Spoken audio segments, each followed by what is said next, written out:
Hello everyone, मैं अभिषेक भारद्वाज एक बार फिर आप सभी का स्वागत करता हूं अपने यूट्यूब चैनल बायोलॉजिक पे। पिछली वीडियो में हमने खनिज पोषक तत्वों के महत्व, कार्य, घटक, उनके अवशोषण का स्वरूप और जो उनकी कमी के प्रभाव थे पौधों पर, उनके बारे में बात की थी। आज हम बात करेंगे कि मृदा से इन खनिज पोषक तत्वों का या जो आवश्यक खनिज लवण है पौधों के लिए जो ज़रूरत के बहुत इंपॉर्टेंट है उनकी वृद्धि के लिए, उन सब का अवशोषण किस प्रकार से होता है। तो पहली बात तो ये कि आपको मैं क्लियर कर दूं, पीछे अपन ने जो रसारोहण की क्रियाविधि वगैरह पढ़ी थी जिसमें पौधे मृदा से जल अवशोषित करते हैं, तो जल अवशोषण की जो प्रोसेस है वो और खनिज लवणों के अवशोषण की जो प्रोसेस है वो बिल्कुल अलग है, यानी कि दोनों एक दूसरे से डिफरेंट हैं। अर्थात खनिज लवणों का अवशोषण अलग और जल का अवशोषण अलग, दोनों ही अलग अलग क्रियाविधि हैं जिनके बारे में आज हम चर्चा करने जा रहे हैं। तो खनिज लवणों के अवशोषण की क्रियाविधि की अगर अपन बात करें तो खनिज लवणों का जो अवशोषण है वो दो तरीके से हो सकता है। एक तो होता है पैसिव एब्जॉर्प्शन, जैसा कि जल के अवशोषण के अंतर्गत आता है, यानी कि निष्क्रिय अवशोषण, और एक होता है सक्रिय अवशोषण। जैसा कि इनके नाम से ही अपने को पता है, निष्क्रिय अवशोषण के अंतर्गत किसी भी प्रकार की ऊर्जा का खर्च नहीं होता।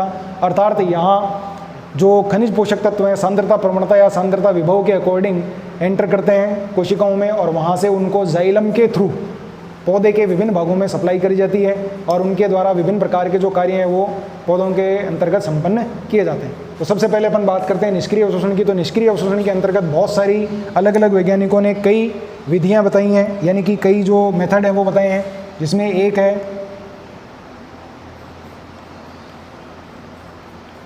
संहति प्रवाह अवधारणा।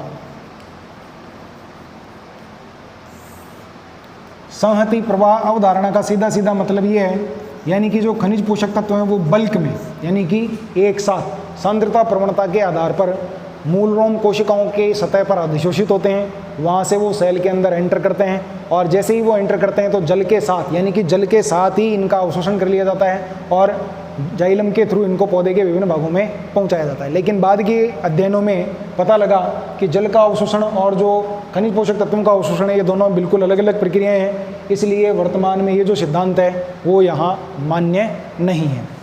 निष्क्रिय अवशोषण के अंतर्गत दूसरा जो सिद्धांत आता है वो आता है आयन विनिमय सिद्धांत। आयन विनिमय सिद्धांत, आयन विनिमय सिद्धांत यानी कि आयन एक्सचेंज। अब आयन का एक्सचेंज, विनिमय शब्द रंध्रों के अंतर्गत अपन ने पढ़ा था कि जब प्रकाश संश्लेषण की प्रोसेस होती है तो रंध्रों के द्वारा गैसों का विनिमय किया जाता है, यानी कि बाहर से कार्बन डाइऑक्साइड अंदर एंटर करवाई जाती है और बाहर ऑक्सीजन छोड़ी जाती है, यानी कि प्रकाश संश्लेषण के दौरान उत्पन्न होने वाली ऑक्सीजन को बाहर छोड़ा जाता है। तो वैसे ही यहाँ पे हम इसको इस प्रकार से देख सकते हैं कि सपोज कीजिए ये मूल रोम है, ये एक मूल रोम का मैंने डायग्राम बनाया है।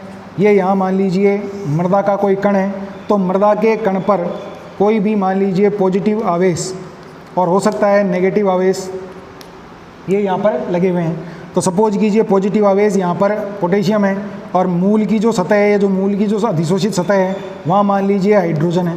तो आयन विनिमय हमेशा समान आयनों के बीच होता है। पहली बात, समान आयनों के बीच, यानी कि पॉजिटिव का पॉजिटिव के साथ और नेगेटिव का नेगेटिव के साथ। तो सपोज कीजिए यहाँ, तो इस सिद्धांत के अनुसार क्या बताया गया कि जो मृदा के कण हैं उनकी सतह पर जलीय विलयन या मृदा विलयन के अंतर्गत जो अधिशोषित धनायन या जो ऋणायन होते हैं वो दोलायमान रहते हैं। दोलायमान का मतलब ये मूवमेंट करते रहते हैं इस प्रकार से, यानी कि चलते रहते हैं जल के अंदर। इसी तरह से तो जैसे ही यहाँ से ये पॉजिटिव, सपोज कीजिए ये पॉजिटिव है पोटेशियम और ये पॉजिटिव है हाइड्रोजन, तो जैसे ही एक दूसरे के संपर्क में आते हैं तो ये यहाँ अधिशोषित कर लिया जाता है और ये यहाँ आ जाता है, यानी कि यहाँ तो आ गया H+ और यहाँ क्या आ गया K+, यानी कि पोटेशियम। अर्थात आयनों के बीच में, यानी कि समान आयनों के बीच में एक्सचेंज कर लिया जाता है। जैसे ये मूल रोम की सतह पर अधिशोषित होते हैं, यानी कि फ्री स्पेस में या जो आउटर स्पेस है उसमें एंटर करते हैं, वहाँ से इनको अंदर इनर स्पेस अर्थात यानी कि सेल मेम्ब्रेन के थ्रू अंदर कोशिकाओं के अंदर ग्रहण कर लिया जाता है। लेकिन जो मेन बात आपको याद रखनी है एग्जाम के पॉइंट ऑफ व्यू से वो ये है कि आयनों का विनिमय हमेशा समान आयनों के बीच होता है, यानी कि पॉजिटिव का पॉजिटिव के साथ और नेगेटिव का नेगेटिव के साथ। अब इसके बाद जो तीसरा और अंतिम सिद्धांत है निष्क्रिय अवशोषण के अंतर्गत, वो डोनन साम्यावस्था।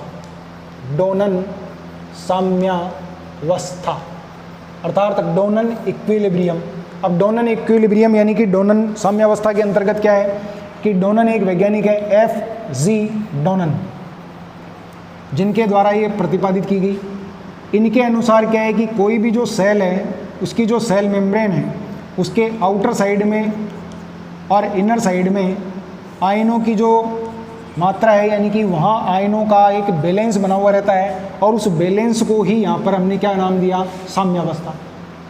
अर्थात प्रत्येक कोशिका के बाहर की तरफ और अंदर की तरफ एक पर्टिकुलर चार्ज को मेंटेन करके रखना, यानी कि उसको बनाए रखना ही डोनन साम्यावस्था है। अब यहाँ 2-3 चीज़ें जो आपको याद रखनी है वो ये याद रखनी है कि एक्चुअल में कोशिका झिल्ली है, सपोज कीजिए ये कोशिका झिल्ली है, ये उसकी आउटसाइड है, ये उसकी इनसाइड है, तो यहाँ से पॉजिटिव आयन बाहर से अंदर जा सकते हैं, नेगेटिव आयन भी बाहर से अंदर एंटर कर सकते हैं, पॉजिटिव आयन भी बाहर से अंदर आ सकते हैं और नेगेटिव आयन भी बाहर से अंदर आ सकते हैं। लेकिन कुछ आयन ज़्यादातर नेगेटिव, कुछ आयन लेकिन कौन से, नेगेटिव, ज़्यादातर कौन से, नेगेटिव, वो कोशिका झिल्ली की आंतरिक सतह पर परमानेंट यानी कि एक तरह से फिक्स आयनों के रूप में पाए जाते हैं, अर्थात जिनको हम स्थिर आयन कह सकते हैं। अर्थात ये कभी भी बाहर नहीं आएंगे। और इसका मतलब क्या हुआ है कि ये कभी भी बाहर नहीं आएंगे। अगर सपोज कीजिए नेगेटिव आयन अगर बाहर नहीं आएंगे तो जब अंदर की तरफ पॉजिटिव जाएंगे तो ये न्यूट्रल हो जाएंगे, न्यूट्रल हो जाएंगे तो ऐसी स्थिति में नेगेटिव आयनों को भी अंदर आना पड़ेगा। तो कुल मिलाकर के इस साम्यावस्था को बनाए रखने के लिए बाहर से पॉजिटिव आयन अंदर एंटर करते हैं, तो उनको बैलेंस करने के लिए उनके साथ साथ क्या एंटर करते हैं, नेगेटिव आयन भी एंटर करते हैं। चूँकि अपने 12th बोर्ड के सिलेबस के अकॉर्डिंग इसकी डिटेल अपने सिलेबस में नहीं है, फिर भी मैं आपको एक छोटा सा फार्मूला बता रहा हूँ जो कि आप एग्जाम में अगर लिख करके आएंगे तो आपके आंसर को थोड़ा सा इंप्रूव करेगा। वो ये है IP upon OP is equal to ON upon IN। I का मतलब है इनसाइड ऑफ सेल, यानी कि ये वाली, यहाँ से तो I लिया है। O का मतलब आउटसाइड ऑफ सेल, ये O है। दूसरा P चीज़ किसके लिए है, पॉजिटिव के लिए P लिया गया है और नेगेटिव के लिए N लिया गया है। तो इसका मतलब क्या हुआ, किसी भी कोशिका के लिए डोनन साम्यावस्था का सूत्र जो कि आप अपने उत्तर में लिख सकते हैं वो क्या हुआ, कोशिका के अंदर धनायन बटे कोशिका के बाहर धनायन बराबर कोशिका के बाहर ऋणायन बटे कोशिका के अंदर ऋणायन। ये फार्मूला यदि आप अपनी आंसर में लिख करके आते हैं तो आपका जो आंसर है वो अदर आंसर्स की तुलना में थोड़ा सा उसका जो इंप्रेशन है वो अच्छा जाएगा। तो आप डोनन साम्यावस्था को इस प्रकार बता सकते हैं कि कोशिका के बाहर की तरफ एक पर्टिकुलर चार्ज को मेंटेन करके रखना डोनन साम्यावस्था कहलाता है, और उसी के थ्रू यानी कि उसी को मेंटेन करने के लिए बाहर से अंदर और अंदर से बाहर कुछ आयनों का चेंज किया जाता है जो कि डोनन साम्यावस्था कहलाती है। डोनन साम्यावस्था निरूपित की जाती है इसके द्वारा, कोशिका झिल्ली के अंदर की तरफ धनायन बटे कोशिका झिल्ली के बाहर धनायन बराबर होते हैं कोशिका झिल्ली के बाहर ऋणायन बटे कोशिका झिल्ली के अंदर ऋणायन। अब इसके बाद आता है सक्रिय अवशोषण। तो सक्रिय अवशोषण के लिए 3 अलग अलग सिद्धांत दिए गए हैं, जिसमें से सबसे पहले है सक्रिय वाहक संकल्पना। देने वाले जो वैज्ञानिक हैं उनका नाम है हॉर्नेट। इन्होंने क्या कहा कि जैसे कि ये सेल मेम्ब्रेन है, इस सेल मेम्ब्रेन की इनर जो सरफेस है या जो इनर स्पेस है उसके वहाँ एक वाहक पाया जाता है जो कि निष्क्रिय अवस्था में है या पैसिव कैरियर कह सकते हैं जिसको अपन, वाहक जो कि आयनों को बाहर से अंदर की तरफ लेकर के आएगा। सक्रिय अवशोषण का सीधा सीधा मतलब है ऊर्जा खर्च। तो यहाँ पे उपापचयी ऊर्जा के रूप में ATP का खर्च होता है। ATP का हाइड्रोलाइसिस के द्वारा ADP और इनऑर्गेनिक फास्फेट बनता है। यहाँ जो ऊर्जा होती है वो ऊर्जा इस निष्क्रिय वाहक को यहाँ सक्रिय वाहक में यानी कि एक्टिव कैरियर के रूप में कन्वर्ट कर देती है। अब सपोज कीजिए यहाँ पर आउटर स्पेस पे ये आयन है, आयन पॉजिटिव नेगेटिव कोई सा भी, जैसे ये एक्टिव होता है तो यहाँ ये इसके कांटेक्ट में आता है और कांटेक्ट में आकर के ये दोनों मिल करके यानी कि ये जुड़ जाते हैं और जुड़ करके यहाँ वाहक सक्रिय वाहक आयन संकुल यानी कि एक्टिव कैरियर आयन कॉम्प्लेक्स का निर्माण करते हैं। ये active carrier ion complex move करता है अंदर की तरफ आंतरिक सतह पर जाकर के यहाँ आयन को रिलीज कर दिया जाता है, जो कि इनर स्पेस में एंटर कर जाता है, यानी कि कोशिका के अंदर पहुँच जाता है। और जो सक्रिय वाहक जो था वो पुनः अपनी पूर्व स्थिति में आकर के निष्क्रिय वाहक में कन्वर्ट होता है, जो कि पुनः एटीपी का उपयोग करके सक्रिय वाहक के रूप में कन्वर्ट होकर के आयनों के अंदर पहुंचाने या उनके अवशोषण की क्रिया को संपादित करता है। ये आपसे एग्जाम में 2 नंबर के रूप में पूछा जा सकता है। अब इसके बाद में सक्रिय अवशोषण के अंतर्गत जो दूसरा सिद्धांत है वो है cytochrome pump theory.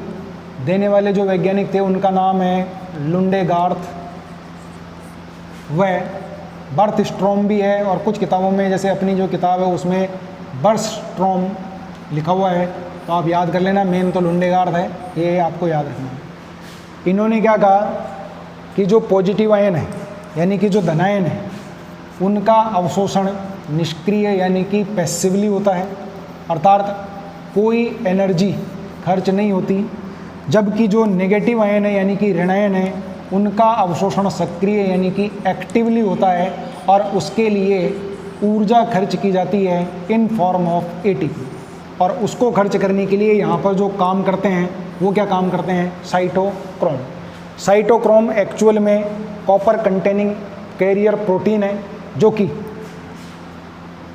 Cell membrane पर ऑक्सीडेशन यानी कि ऑक्सीकरण और रिडक्शन अर्थात अपचयन की प्रक्रिया यहाँ चलती रहती है, जहाँ उच्च ऊर्जा अणुओं द्वारा मुक्त किए गए हाई एनर्जी इलेक्ट्रॉनों का ट्रांसफ़र एक साइटोक्रोम से दूसरे में, दूसरे से तीसरे में, इस प्रकार वहाँ ये प्रक्रिया संपन्न होती है, जहाँ आउटर स्पेस पे ऑक्सीडेशन, इनर स्पेस पे रिडक्शन होता है, और इसी दौरान इन साइटोक्रोम के द्वारा बाहर से नेगेटिव आयन को एब्जॉर्ब करके या नेगेटिव आयन को एब्जॉर्ब करके इनर स्पेस तक पहुँचाया जाता है।